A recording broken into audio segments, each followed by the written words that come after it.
السلام علیکم خواتین و حضرات۔ اللہ تعالی ہمیشہ آپ کو خوش و خرم رکھے اور آپ پر اپنی رحمتیں نازل کرتا رہے۔ آج آپ کے سامنے ناول کا چھٹا پارٹ پیش کیا جا رہا ہے۔ آپ سے گزارش ہے کہ سب سے پہلے چینل کو سبسکرائب کر دیں، میں آپ کا شکر گزار رہوں گا۔ تو چھٹا پارٹ حاضر ہے۔ آسمان پر پھر تارے نکل آئے تھے۔ تاروں کی روشنی سے مجھے کچھ حوصلہ محسوس ہو رہا تھا، جیسے تارے میرے دوست ہوں۔ ایک بار پھر صحرائی ٹھنڈ شروع ہو چکی تھی۔ میں نے اپنے آپ سے عہد کیا ہوا تھا، میں جب تک زندہ ہوں اور آخری قدم نہیں تھکتا میں چلتا رہوں گا۔ صحرائی ہوا میں ایک بار پھر ریت کے ذرات اڑنا شروع ہو چکے تھے۔ موسم ایک بار پھر مسلسل خراب ہونے کی طرف مائل تھا۔ میں نے منہ پر کپڑا لپیٹا ہوا تھا۔ عامل کے جسم کے دل اور پھیپھڑے کھانے کے بعد مجھے محسوس ہو رہا تھا ہوا میں جیسے خوفناک جانوروں کی آوازیں بھی ہیں۔ مجھے یہ وہم تھا، کبھی کبھی مجھے ایک دمک بھی محسوس ہوتی تھی، جیسے میرے پیچھے بھونچال دوڑ رہا ہے۔ کبھی کبھی مجھے محسوس ہوتا پورے عمان کی پولیس مجھے پکڑنے کے لیے میرے پیچھے بھاگ رہی ہے۔ مجھے اپنے اوپر کچھ خوفناک پرندوں کے غول بھی اڑتے ہوئے محسوس ہو رہے تھے۔ بچھو کی مانند ڈنک مارنے والے لمحات تھے۔ ایک انوکھے جرم کی وجہ سے میرا وجود تھر تھر کانپ رہا تھا، مگر جان بچانے کے لیے اب میرے قدم ہرن کی طرح چوکڑیاں بھرتے ہوئے بھی اٹھ رہے تھے، جس کے پیچھے موت کے شکاری لگے ہوتے ہیں۔ مجھ کو دائیں بائیں آگ کے بگولے رقص کرتے ہوئے بھی محسوس ہو رہے تھے۔ پاؤں کے نیچے وحشت ناک ریت کے تپتے ذرات پھر کاٹنے لگے تھے۔ گردو پیش تیزی سے گھوم رہے تھے۔ پیچھے موت تھی، آگے زندگی تھی۔ شام کے قریب تپتا سورج ٹھنڈا ہو رہا تھا۔ دن بھر کی تھکاوٹ نے اسے نڈھال کر دیا تھا۔ اندھیرا گہری چادر تان رہا تھا۔ نیلا فلک سکوت میں ڈوبا ہوا تھا۔ میں چلا جا رہا تھا۔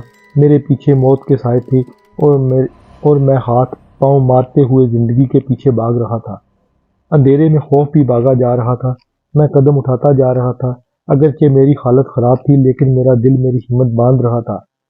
گہرا اندھیرا پھیلتے ہی آگ کے مجسموں کا ایک جلوس اچانک ایک ریت کے ٹیلے کے پیچھے سے نکل آیا۔ جلتی بجھتی روشن آگ کے مجسمے شکلیں بدلتے ہوئے آگے پیچھے چلے جا رہے تھے۔ ان کے ہاتھوں میں بھی آگ کی مشعلیں تھیں۔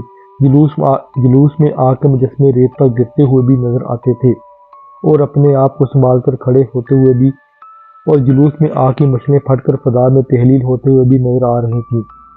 آگ کے مجسمے کبھی تو بالکل اوجھل ہو جاتے، لیکن مشعلیں اور ان کی آگ نظر آتی رہتی۔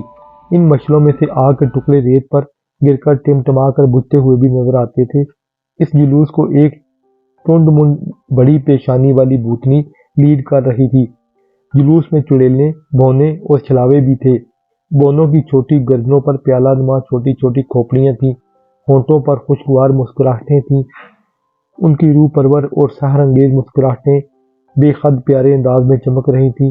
اچانک ان کے جسام کفنوں جیسے لباسوں میں ملفوف ہو گئے اور کھوپڑیاں اگربتیوں کی طرح دھواں اگلنے لگیں۔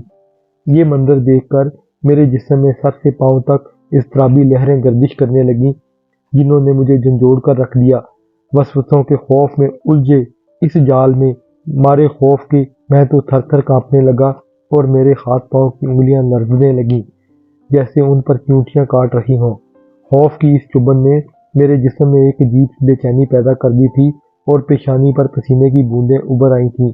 مجھے فضا گھورتی ہوئی محسوس ہوئی، مگر میں نے ہمت نہ ہاری۔ جلتے بجھتے ستارے اداس نظر آ رہے تھے۔ میں بچی کچھ توانائیاں بچانا چاہتا تھا، ڈر اور خوف کو رون کر انسانوں میں پہنچنا چاہتا تھا۔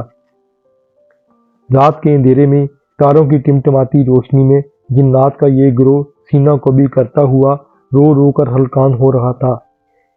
ان کی آنکھوں کی روشنیاں مدھم تھیں، بار بار ایک دوسرے سے ٹکراتے ہوئے ریت پر گر کر سنبھل رہے تھے۔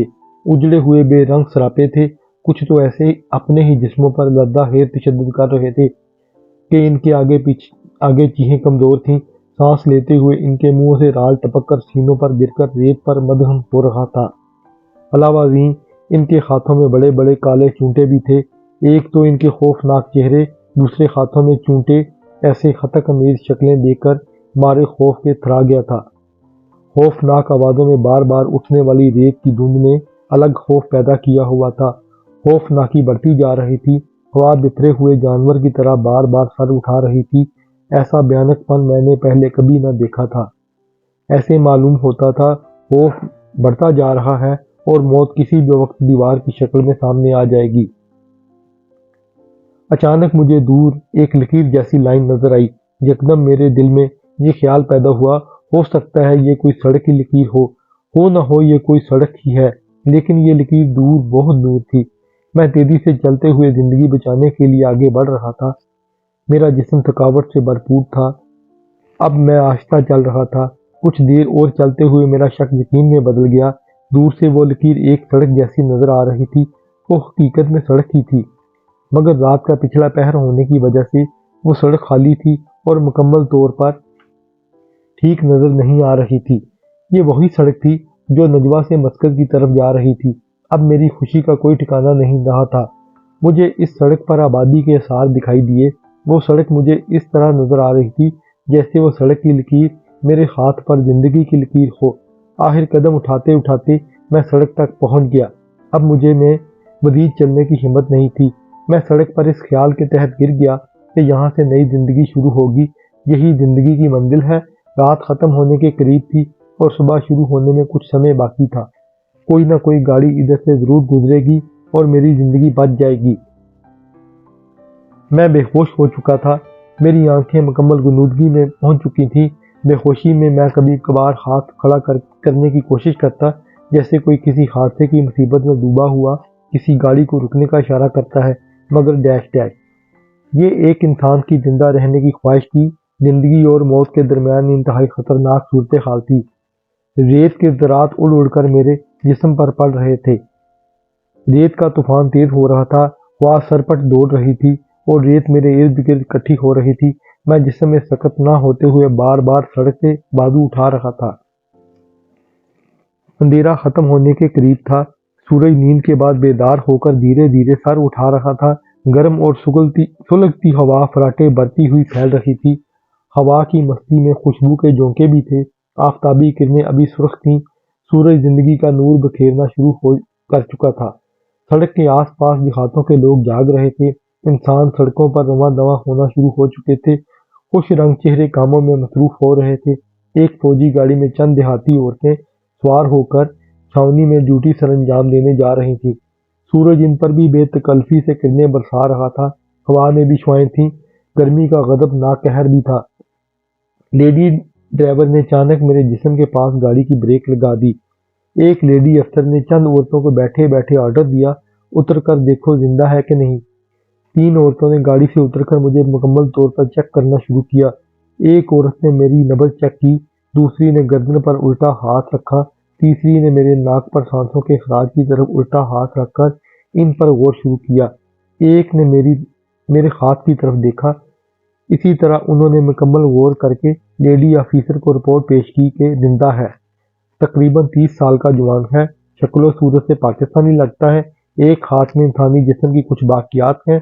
قد 5.5 فٹ ہے، رنگ گولڈن ہے، لباس پر خون کے دھبے ہیں۔ لیڈی آفیسر نے کہا، اس کو پانی پلاؤ اور ہوش میں لاؤ۔ تینوں نے لیڈی آفیسر کے حکم کی تعمیل کی۔ مجھے پانی پلایا گیا اور میرے چہرے پر بھی پانی کے کچھ چھینٹے پھینکے گئے۔ پھر مجھے کچھ بسکٹ کھلائے اور ایک عورت نے مجھے تربوز بھی کاٹ کر کھلایا۔ میں بہت حد تک ہوش میں آ چکا تھا۔ میرے جسم میں ایک انتہائی کربناک جرجری پیدا ہوئی، مگر انسانوں کی آغوش میں پہنچ کر میں خود کو مکمل طور پر محفوظ سمجھ رہا تھا۔ میں بار بار کمزوری اور نکاہت کی وجہ سے بے ہوش ہو رہا تھا۔ لیڈی آفیسر نے اسٹاف سے کہا، اس کو اٹھا کر گاڑی میں ڈالو۔ 4 فوجی ملازمین عورتوں نے مجھ کو ٹانگوں اور بازوؤں سے پکڑ کر گاڑی کے اندر صحن پر لٹا دیا اور خود آس پاس گاڑی کی سیٹوں پر بیٹھ گئیں۔ گاڑی منزل کی طرف رواں بڑھ رہی تھی اور ہوائیں جیسے ہنگامہ برپا کر رہی تھیں۔ میرے ذہن میں عامل کو چیرنے پھاڑنے کے خیالات طرح طرح کے وسوسے پیدا کر رہے تھے۔ میں پھر بے ہوش ہو گیا تھا اور میرے چہرے پر پھر سوگواری کی خاک اڑنے لگی تھی۔ گاڑی چھاؤنی پہنچی تو مجھ کو ایک اسٹریچر پر ڈال کر چھاؤنی کے ہسپتال کے ایک بیڈ پر پہنچا دیا گیا۔ میرے جسم سے پانی کی کمی دور کرنے کے لیے گلوکوز کی ڈرپ لگا دی گئی۔ میں مسلسل بے ہوشی کی حالت میں تھا اور کئی گھنٹے تک بے ہوش رہا۔ ہسپتال کا عملہ مسلسل میری تیمارداری میں مصروف رہا۔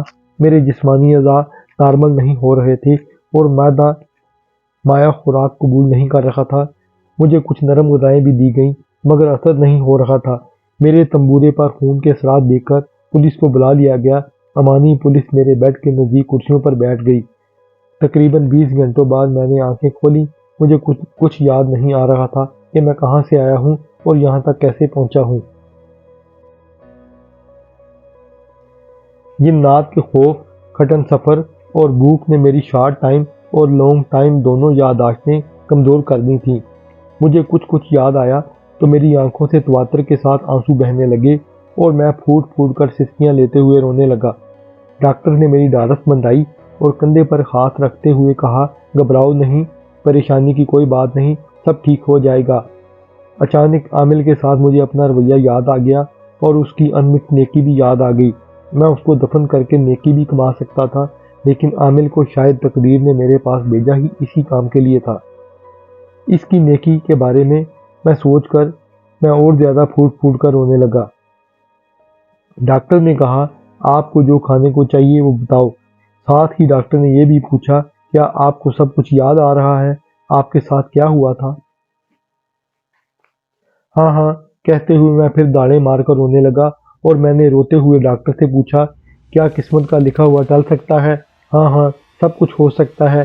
کبھی کبھی موت انسان کے بہت قریب آ کر بھی واپس چلی جاتی ہے اور انسان کے ساتھ وہ ہو جاتا ہے جس کا وہ تصور بھی نہیں کر سکتا۔ ڈاکٹر مجھ سے ہمدردانہ لہجے میں باتیں کر رہا تھا۔ بعد ازاں پولیس نے ڈاکٹر سے کہا، ڈاکٹر اب آپ ہٹ جائیں، ہمیں اپنا کام کرنے دیں۔ ڈاکٹر ذرا دور ہٹ کر کھڑا ہو گیا تو ایک پولیس انسپکٹر نے تفتیشی انداز میں پوچھا، کیا آپ کا نام چاند ہے؟ میں نے اسباب میں سر خلایا تو انسپکٹر نے کہا، تھانے میں سونا چوری کی واردات کی FIR درج ہے۔ اور آپ کے خون پر کپڑوں کے دھبے کیسے ہیں؟ میرے ساتھ ایک عامل بھی تھا۔ ہم کئی دن سے صحرا میں بھٹک رہے تھے۔ وہ عامل مر چکا تھا تو میں اس کا سینہ چاک کر کے اس کے سینے کی چیزیں کھا گیا اور یہاں تک پہنچ گیا۔ میرا جواب سن کر پولیس والوں اور آس پاس کھڑی نرسوں کو ابکیاں آتی محسوس ہوئیں۔ نرسوں نے وہ جگہ چھوڑ دی اور واش روموں کی طرف دوڑیں۔ باقی لوگوں کو بھی متلی محسوس ہونے لگی۔ پولیس والے نے کہا، یہاں سے فارغ ہونے کے بعد آپ کا اچھی طرح ٹرائل کیا جائے گا، پھر قاضی کورٹ فیصلہ کرے گی آپ اس جرم سے بری الذمہ ہیں یا نہیں۔ اس کے بعد پولیس چلی گئی۔ اس طرح پولیس کو عامل کی موت کا بھی پتہ چل گیا اور عامل کی زندگی کا معمہ بھی حل ہو گیا۔ میرے بیڈ کے نزدیک کھڑی ایک نرس نے مجھ سے کترا کر تسلی دیتے ہوئے کہا، 3-4 روز میں آپ بالکل تندرست ہو جائیں گے۔ آپ کا پولیس بیان لے چکی ہے، اب آپ کو کپڑے تبدیل کرنے ہیں۔ میں خونی صحرا کے موت کے شکنجے سے باہر نکل آیا تھا، مگر میں بھول گیا تھا موت تو آخری سانسوں تک میرے پیچھے ہے۔ میں نے اس خیال کو جھٹک دیا، مگر اب میں اپنے ارد گرد بہت سارے انسان دیکھ کر مطمئن تھا۔ ایک اٹینڈنٹ مجھے ویل چیئر پر بٹھا کر مجھے غسل خانے میں لے گیا اور میرے کپڑے تبدیل کر کے میرا وزن کرنے کے بعد واپس بیڈ پر لے آیا۔ کپڑے اس شخص نے ایک چھاپر میں ڈال کر پولیس کے حوالے کر دیے۔ پولیس میرے کپڑے بطور ثبوت کے لے کر چلی گئی، جن پر عامل کے کپڑوں کا خون لگا ہوا تھا۔ صحرائی لو کے تھپیڑوں نے میرے چہرے کو جلسا دیا تھا، آنکھوں کے گرد حلقے بن گئے تھے، باقی جلد بھی جلی ہوئی اور رنگ اڑے ہوئے محسوس ہوتے تھے۔ مجھے رہ رہ کر عامل کا خیال آ رہا تھا کہ بیچارہ مفت میں مارا گیا، شاید اس کی موت ایسے ہی لکھی ہوئی تھی۔ میں اپنے آپ کو جھوٹی تسلیاں دے رہا تھا۔ اتنے میں وہی لیڈی آرمی افیسر جو زندگی کے فرشتے کی طرح میرے پاس آئی تھی، جس نے مجھے گاڑی میں ڈال کر ہسپتال تک پہنچایا تھا، اس نے آتے ہی انتہائی دلکش انداز میں مسکراتے ہوئے پوچھا، چاند اب آپ کا کیا حال ہے؟ وہ پری مجسم بنی کھڑی تھی۔ میں نے نہ پہچانتے ہوئے پوچھا، آپ کون ہیں؟ میں نے جواب دیتے ہوئے آگے سے سوال داغ دیا، میں یہاں تک کیسے آیا ہوں اور آپ کون ہیں؟ پوچھنے والی لیڈی آرمی افیسر نے کہا، سڑک سے یہاں تک میں نے ہی آپ کو پہنچایا ہے، آپ شاید صحرا کے اندر سے گزر کر آئے تھے۔ میں اس کی طرف تشکر آمیز نظروں سے دیکھنے لگا۔ لیڈی آرمی افیسر نے کہا، گھبراؤ نہیں، آگے بھی سب ٹھیک ہوگا، تمہیں کوئی کچھ نہیں کہے گا، میں تمہارا ساتھ دوں گی۔ ساتھ ہی اس نے اپنے سینے کی بائیں جیب سے ایک کارڈ نکال کر میرے بیڈ کے سرہانے کے پاس رکھ دیا اور شکرانہ نظروں سے دیکھتے ہوئے چلی گئی۔ میں نے کارڈ ہاتھ میں پکڑ لیا۔ میری طبیعت آہستہ آہستہ بحال ہو رہی تھی۔ میں جی بھر کر پانی پینا چاہتا تھا، مگر ڈاکٹر نے مجھے نرم لہجے میں سختی سے زیادہ خوراک کھانے سے منع کیا تھا تاکہ کسی مودی بیماری سے محفوظ رہوں۔ میں نے انسانی خون پیا ہوا تھا اور گوشت کھایا ہوا تھا۔ میں اس وقت سب کی نظروں میں آدم خور مجرم تھا۔ پولیس کے جانے کے بعد میرے سسر کو میری بازیابی کی اطلاع کر دی گئی، لہٰذا میرے سسرالی اور میری کمپنی کے افراد دوڑے دوڑے آئے۔ بیوی کو دیکھ کر میری آنکھوں میں بے اختیار آنسو نکل آئے، لیکن میری کڑی نگہداشت کی وجہ سے ڈاکٹروں نے کسی کو میرے پاس نہ آنے دیا۔ سب مجھ سے مل کر میرے بارے میں کچھ دریافت نہیں کرنا چاہتے تھے، بلکہ سب سونے کے بارے میں دریافت کرنا چاہتے تھے کہ میں نے اربوں ریال کا سونا کیسے ہضم کیا ہے۔ اخباری کمپنیاں اور میڈیا مالکان تو کئی دن سے داغ لگا کر بیٹھے ہوئے تھے، لیکن مجھ تک رسائی حاصل نہ کر سکے۔ الٹا میرے سسر کا ان کے ساتھ جھگڑا ہو گیا اور انہوں نے میرے سسر کے خلاف میڈیا پر خبر لگا دی کہ میرے سسر نے اپنے داماد کے ساتھ مل کر بیوپاری کے پیسے کھا لیے ہیں۔ یہ سونے کی لوڈنگ اور روانگی کی خبریں سب فراڈ ہیں، بلکہ ایسی من گڑت واردات کسی سرمایہ دار کو عزت سے ذلیل کرنے کا نیا طریقہ ہے۔ اس مسئلے کا حل اتنا ہی ضروری ہے جتنا کہ زمین کے لیے روشنی دینے والا سورج۔ ناظرین، چھٹا پارٹ ختم ہو چکا ہے۔ میں جانتا ہوں آپ کو بہت زیادہ مزہ آ رہا ہے۔ آپ سے گزارش ہے کہ چینل کو ضرور سبسکرائب کر دیں۔